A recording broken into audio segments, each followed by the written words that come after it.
Хүүхдүүдээ манай дараагийн хичээлийн сэдэв буюу 3 дугаар хичээлийн маань сэдэв маань айлгуурын илэрхийллийг үжигдэхүүн болгон задлах байх нэ.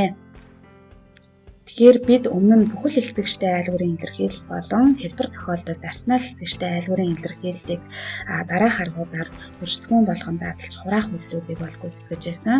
За үүнд бол ерөнхий үжигдэхүүнийг хаалтны өмнө гаргах арга, бүлэглэх арга, квадрат хуран гишүүнийг бүлэглэх, турших гэх мэт аргуудаар үжигдэхүүн болгон задлах, мөн хураангуй үржүүлэхийн томьёо ашиглан үжигдэхүүн болгон задлах буюу нийлбэрийн квадрат, ялгуурын квадрат, квадратуудын ялгуурын томьёо ашиглан үжигдэхүүн болгон задлж тодорхой хураах үйлдэлүүдийг бол хэлбэр тохиолдолд гүйцэтгэж байсан.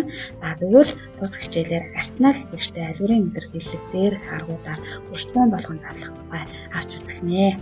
Бүгдээрээ нэгдүгээр бодлогыг хамтдаа сонирхъя.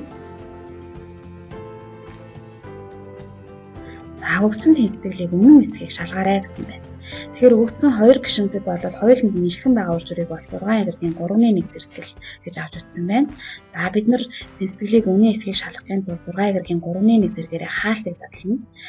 Ингээ хаалтыг задлаад үзэхэд бол 6 эргийн 3-1 зэрэгээр 3-ыг үржүүлэхэд 18 эргийн 3-1 зэрэг гарна.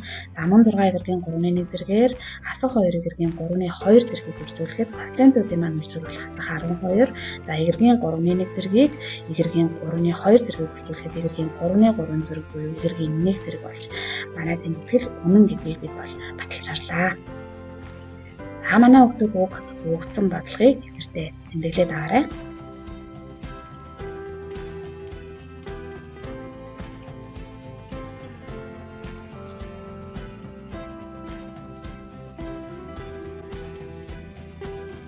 Бодлого 2-ыг хамтдаа авч үзье. Заавар нь бол ерөнхий үжигдэхүүнийг хаалтны өмнө гаргаж үжигдэхүүн болгон задлаарай гэсэн байна.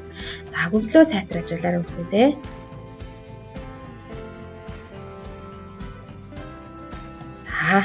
Бүх бодлогыг өөрийгөө туршаад эхлээд дэвтэртээ бие даан хийж гүйцэтгэж үзснийхаа дараагаар хичээлийнхаа дараагийн бичлэг рүү орж өөрийнхөө зөв батсан хэсгийг багшийнхаа бодолтой тааруулан дуулгаад үзээрэй хүүхдүүдээ.